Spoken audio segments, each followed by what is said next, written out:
កាលកូននៅតូចម៉ែងូតទឹកឲ្យខ្ញុំ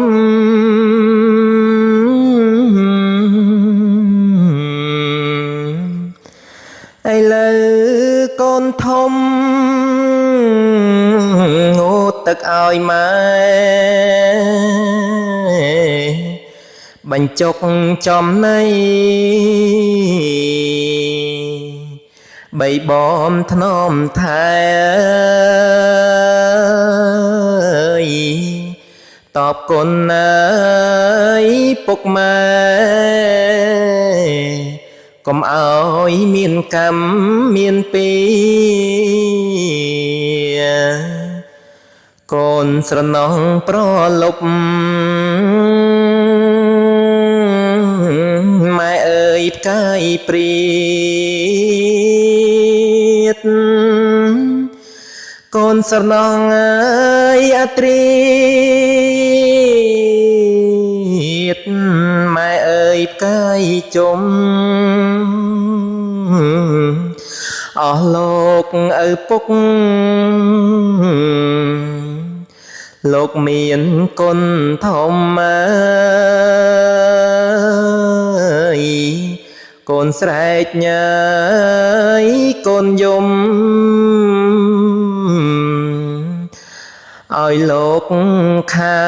នសម្រាន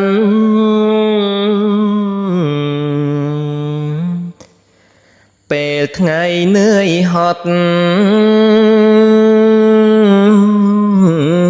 ប្រកបការងា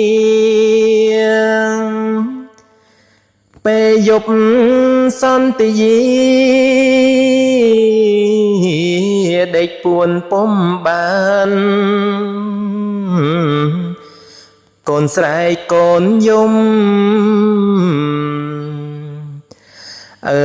ពុកខានសម្រានណាយក្រោកចាងាយសម្រានស្រវាលើកូនត្រកងបីអង្រួនហើយអង្រួនទៀតមិនឲ្យកូនយំ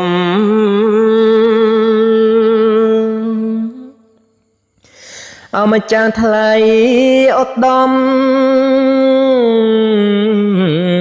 គុណធ្ងន់អ្វីម្លេះ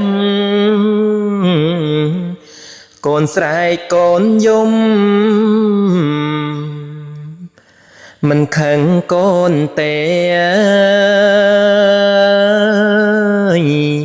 ច្រៀងហើយបំពេទៅភ្នែកងងុយ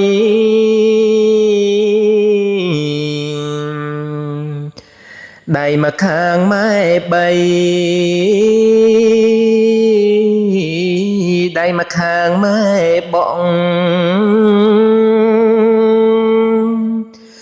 ម៉ែធ្នមម៉ែថ្នាក់កូនគ្រប់គ្នាពេលនេះមានអាសន្នកូនក្រនរងា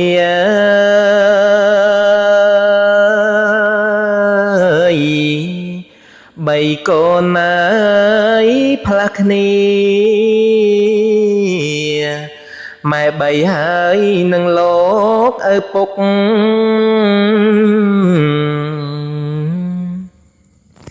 សួរអត់ងងុយ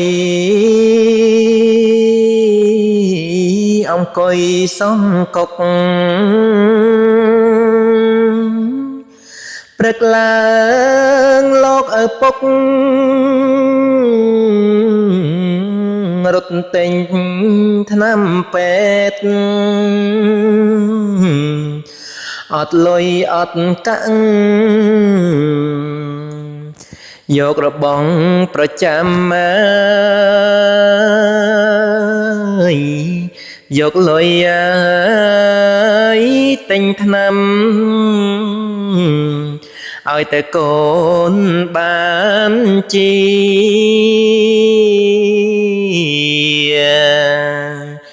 កូនជុងកូននោមដាក់លើពុកម៉ែអត់តូចចិត្តទេម៉ែលៀងដោយស្មង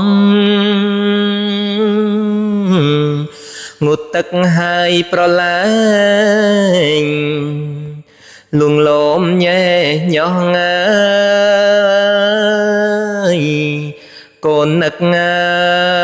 យស្រណងអត់មានភ្លេចទេ